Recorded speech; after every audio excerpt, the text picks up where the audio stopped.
Gabriele und befinde mich hier auf dem Gelände der Zeche Zollverein auf dem Festival Feminist Futures, wo ich gestern ein Seminar der Gruppe Lunadigas mitgemacht habe. Und das hat mich inspiriert, heute dieses Interview zu geben.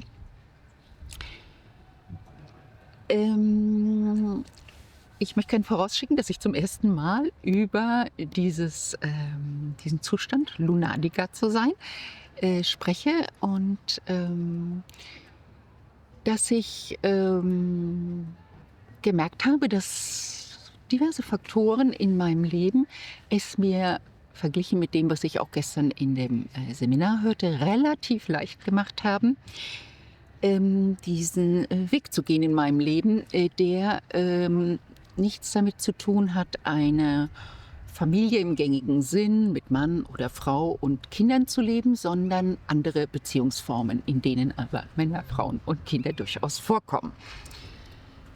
Ich denke, ein Aspekt war sicherlich der, dass aus Gründen, über die ich natürlich teilweise spekulieren muss, meine Eltern nicht von mir erwartet haben, ein Kind oder Kinder zu kriegen.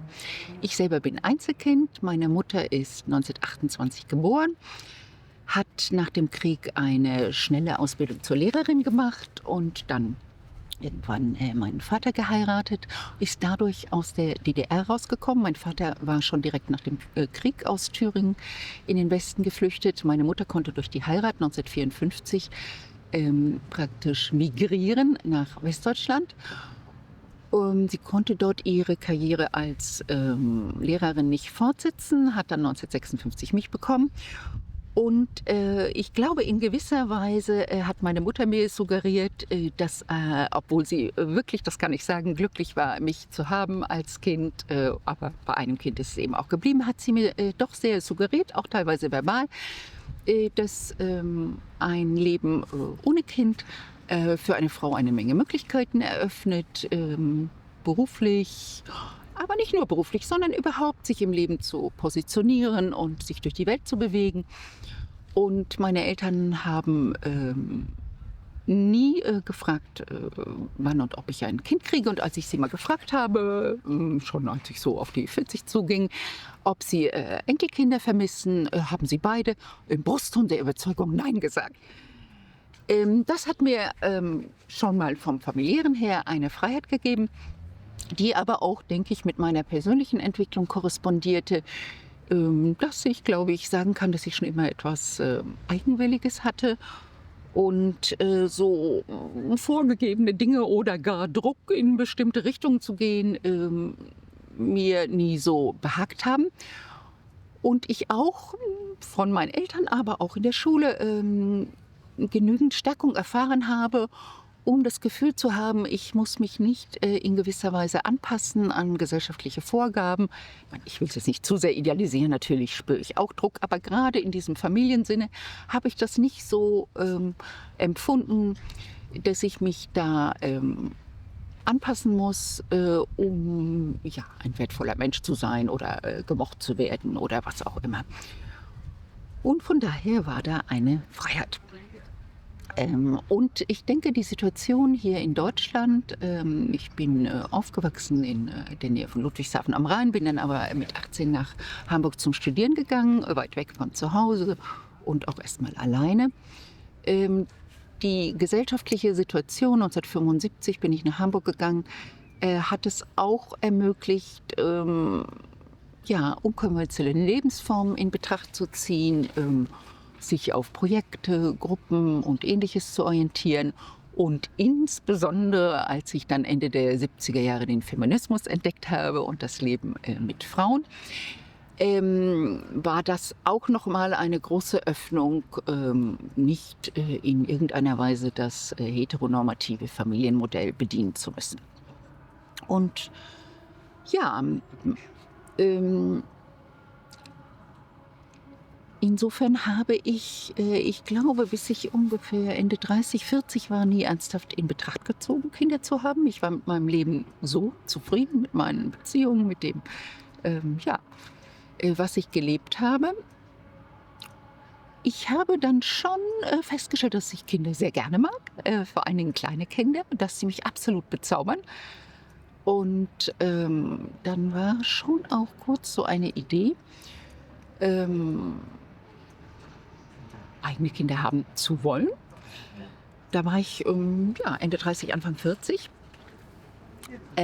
Aber dann war es so, dass nicht die entsprechende Person vorhanden war. Also es gab nicht die Person, mit der ich das hätte realisieren wollen. Ähm, Da muss ich schon sagen, ich habe da sehr hohe Anforderungen gestellt. Irgendwie war mir wahrscheinlich auch, weil ich Psychologin war oder weil ich auch gerne Dinge antizipiere, klar, dass um Kinder aufzuziehen, man doch eine Menge braucht, eine Menge Ruhen in sich selber und eine Menge Ruhen in der Beziehung. Und ich hätte das nicht so ja, aus romantischer Anziehung und wow, machen wir mal getan, sondern ich hätte da eine Menge Voraussetzungen erfüllt sehen wollen.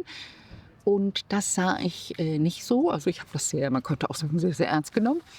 Und das war der eine Aspekt. Und der andere war dann aber auch, dass ich mit 40 mit einer Herausforderung konfrontiert wurde, die mich erst mal ziemlich gepackt hat und das Kinderthema in den Hintergrund gerückt. Und das war die Diagnose Gebärmutterhalskrebs.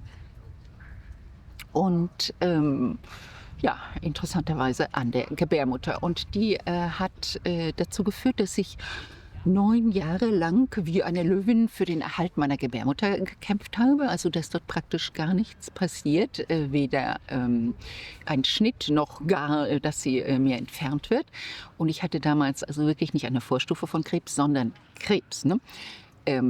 Und das Ganze hat dazu geführt, dass ich dann in einen Heilungsprozess kam mit viel Unterstützung und mit, wie ich feststellte, auch sehr guter Vorbereitung meinerseits. Ich hatte mich schon im Studium auf Psychosomatik spezialisiert und ich hatte viel Instrumentarium zur Verfügung, um einen Heilungsprozess zu leben, der dazu geführt hat, dass ohne irgendwelche Intervention von außen, man könnte auch sagen, ohne irgendwelche schulmedizinischen Maßnahmen, natürlich auch homöopathische Medizin genommen und einiges gemacht, was aber jetzt ja nicht Thema dieses Interviews ist, meine Gebärmutter erhalten konnte. Und ich wollte aber, wie glaube ich schon deutlich geworden ist, nicht meine Gebärmutter erhalten, um noch ein Kind zu kriegen.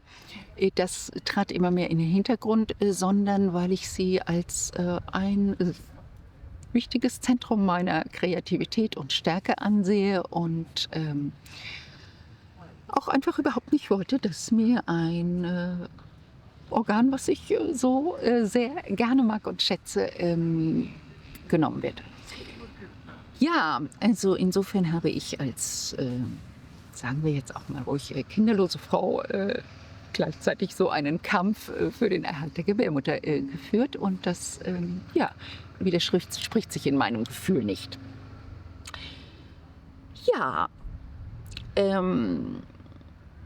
mir ist noch eingefallen, dass eine ebenfalls lesbische Freundin in meinem Alter auch mal zu mir gesagt hat, Gabriele, wenn wir 10 Jahre jünger wären, dann hätten wir wahrscheinlich Kinder in unseren Beziehungen.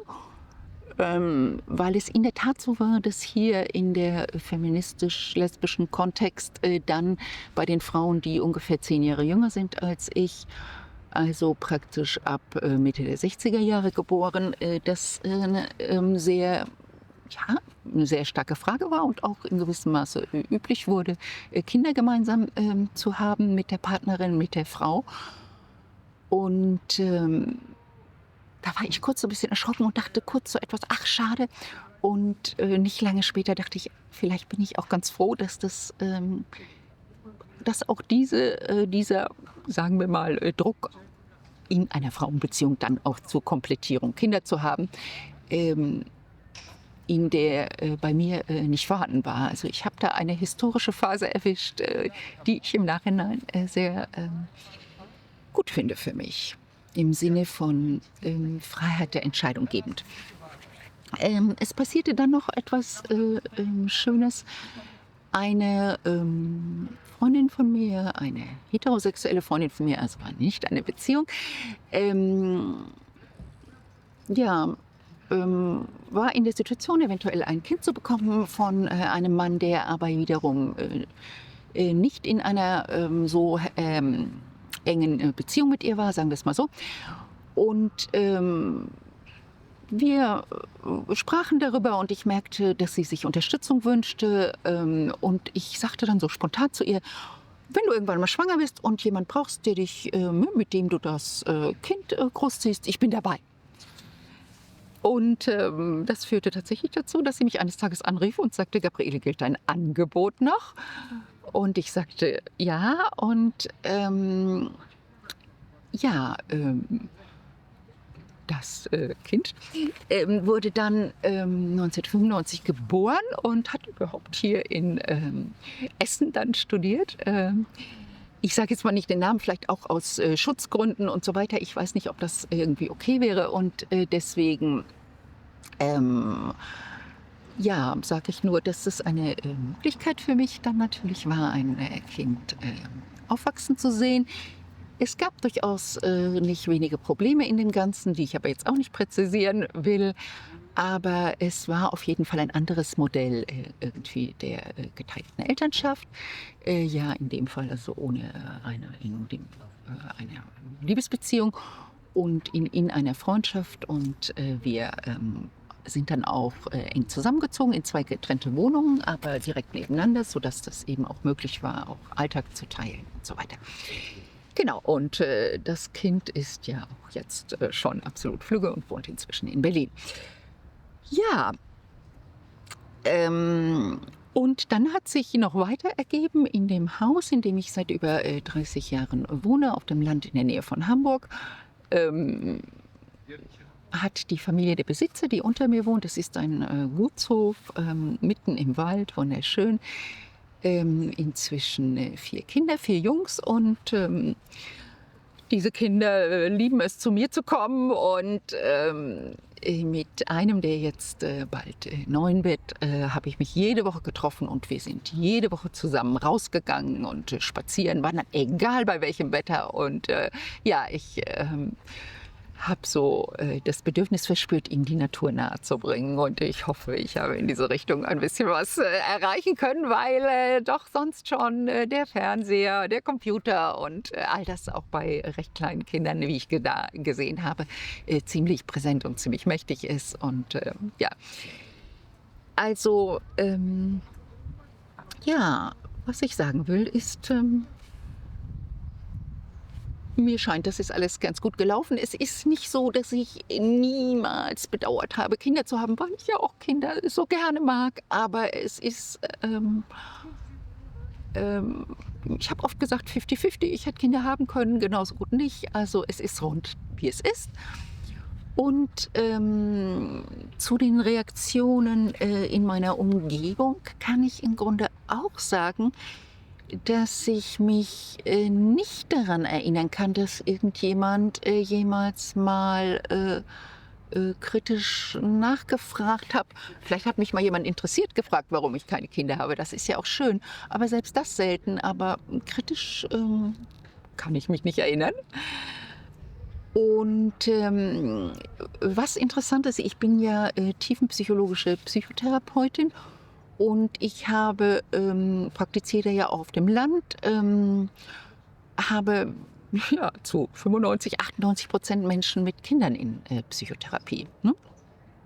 Die auch über ihre Kinder und über die Beziehung zu ihren Kindern ja, sprechen mit mir.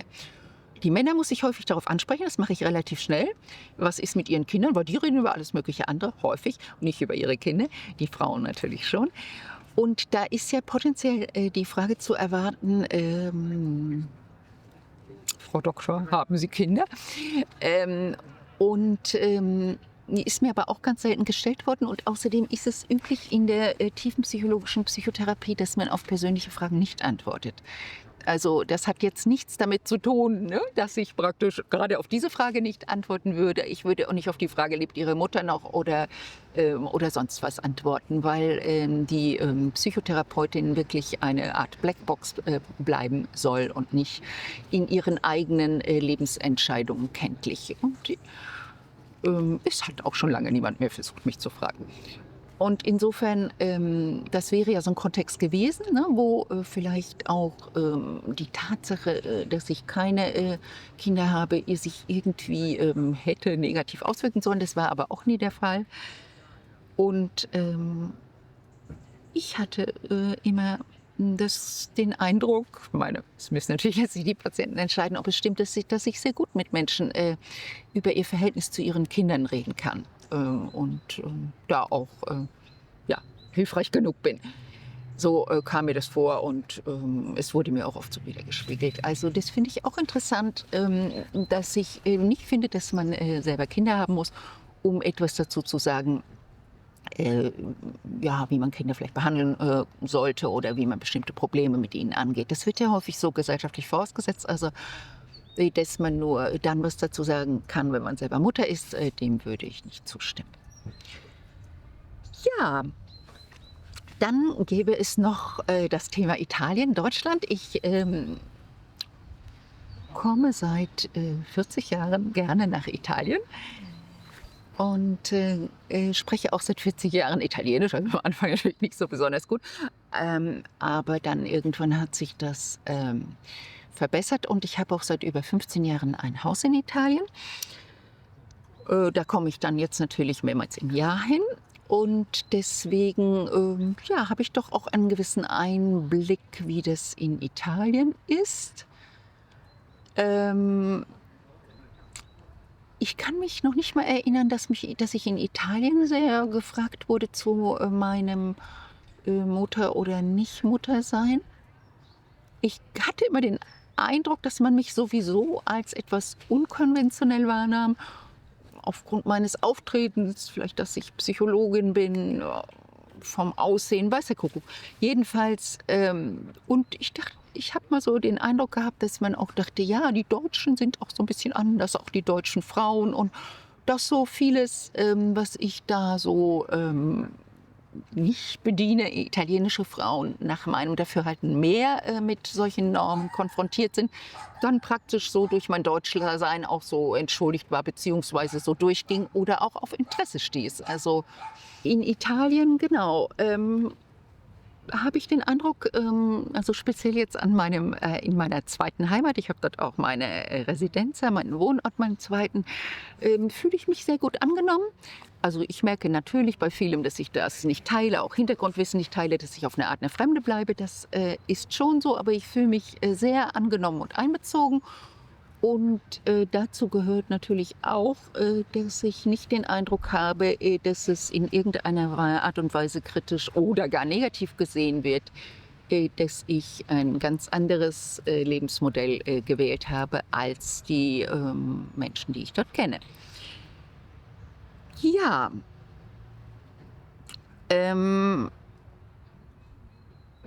ich wurde gefragt, wie ich die Situation in Italien einschätze für Frauen, die wählen, nicht das übliche Familienmodell zu wählen. Ich, ich bin ja auch Wissenschaftlerin. Es fällt mir immer schwer, so Einschätzungen von mir zu geben. Also von meinen Kreisen habe ich den Eindruck, dass jüngere Frauen, auch gerade jüngere Frauen, die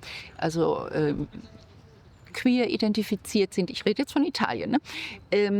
Diesen Druck nicht so verspüren. Also da beobachte ich das nicht. Das ist aber jetzt auch ein Ausschnitt, den ich dort sehe. Sonst natürlich schon, also auch diese Generationenfolge. Ich sehe ja die Frauen in meinem Alter, wie sie dort wahnsinnig mit ihren Enkelkindern beschäftigt sind. Also es ist schwierig, Frauen in meinem Alter zu treffen. Also ich kenne Freundinnen natürlich in meinem Alter, weil die ganz viel mit ihren Enkelkindern beschäftigt sind. Ich kann mich eher mit jungen Frauen verabreden, die haben mehr Zeit für mich zum Beispiel. Ja, oder Männer, ja. Und ja, trotzdem genau, habe ich den Eindruck, es ist ein Interesse auch ein Interesse daran, dass ich, Dinge anders mache. Es wird oft so ein bisschen bedauernd gesagt: „Ach ja, dir ist das möglich in Deutschland, bei uns ist das ja hier nicht so.“ Also, es ist ja auch auf dem Land und wirklich auch in der abgelegenen Provinz, in den Bergen, wo ich, dort in Italien lebe. Also, jetzt nicht, ne, Metropole wie, Mailand oder Rom, wo das vielleicht etwas anders ist. Und ich habe eine gute Freundin in Venedig, die ist jetzt Anfang 30 und die unterhält sich immer wahnsinnig gerne mit mir darüber, dass sie eigentlich noch nicht heiraten will und dass sie auch gar nicht weiß, ob sie Kinder kriegt und dass sie das doch so ganz gut findet. Und ne, sie sieht dann in mir auch so eine Bestärkung, dass das möglich ist. Ich habe das Gefühl, dass ich manchmal so als so ein Role Model da fungiere, was ich natürlich gerne mache. Und so weiter. Also, dass Italien ja vielleicht da auch ein bisschen mehr Impulse braucht, ne, so, dass ganz andere Lebensformen möglich sind. Und ich verkörpere dann, glaube ich, auch für diese jüngeren Frauen ein Modell, was ja, wo ich ja auch ganz zufrieden mitwirke, was ja auch nicht gespielt ist. Also, das ist natürlich ja auch wichtig, ne? Klar, gab es immer kinderlose Frauen, aber man assoziiert doch damit eher noch am Rande der Gesellschaft, vielleicht auch so ein bisschen unglücklich hin und wieder und so. Und wenn ich das dann nicht so vermittle, ist das schön für die Frauen, glaube ich. Und insofern, ja, sehe ich diese Begegnungen sehr positiv. Und jetzt switche ich nochmal zum Thema Menopause. Genau. Witzigerweise habe ich da auch gerade gestern drüber nachgedacht, aber nur so tra me e me und so weiter. Ähm, Es ist nämlich so, dass ich durchaus viele sehr schmerzhafte Menstruationen hatte. Ich mochte meine Gebärmutter, aber meine Menstruationen waren nicht ohne. Und teilweise auch wirklich so, dass ich kaum was unternehmen konnte, dass mir irrsinnig schlecht war, dass ich richtig dolle Schmerzen hatte. Ich weiß auch nicht, ich musste mal irgendwann, glaube ich, einen Vortrag deswegen absagen und so weiter, dass ich auch teilweise nicht planen konnte, weil ich nicht genau wusste, wann ich dann überhaupt nicht gut beieinander bin. Das hat ja viele Jahre meines Lebens geprägt. Und egal, was ich gemacht habe, ich habe das natürlich erforscht und als ne, in Therapien und für mich und so, so richtig wahnsinnig besser ist es nie geworden. Und ich mochte mir auch nicht anhören, dass irgendwas an mir verkehrt ist, weil ich Menstruationsschmerzen habe. Das finde ich auch eine ganz, ganz, ganz, ganz üble Sache. Okay, aber das brauchte lange Zeit, bis ich zu diesem Statement kam. Und insofern war es natürlich auch eine große Befreiung, als ich dann das ist noch gar nicht so lange her, weil 2013 oh Gott, oh Gott, 56, genau, mit 56 dann in die Menopause kam, weil ja, mein Leben seitdem sehr viel schmerzfreier ist. Ne? Also ja, ich fühle mich pumperlgesund und energievoll und großartig und ich habe eben auch nicht mehr dieses von vorher, dass ich da doch auch ein paar Tage im Monat recht absacke. Ich habe das versucht auch immer konstruktiv zu nehmen und so weiter geschenkt, aber ich genieße es, dass es nicht mehr so ist. Und an negativen Folgen habe ich eigentlich gar nichts. Weder fühle ich mich jetzt irgendwie ungut alt, noch habe ich irgendwelche anderen Sachen, die man so haben kann. Ich muss das ja jetzt nicht aufzählen. Und ich kann auch sagen, ich habe auch wirklich nicht das Problem, dass ich als ältere Frau nicht mehr gesehen werde oder dies oder das. Ich finde es auch müßig, diesen Diskurs zu bedienen und das dadurch ja auch irgendwie immer wieder zu bekräftigen. Ich finde es großartig, mein Alter. Gut, man weiß nie, was noch kommen wird, aber darüber rede ich ja nicht. Und ne, inklusive Menopause und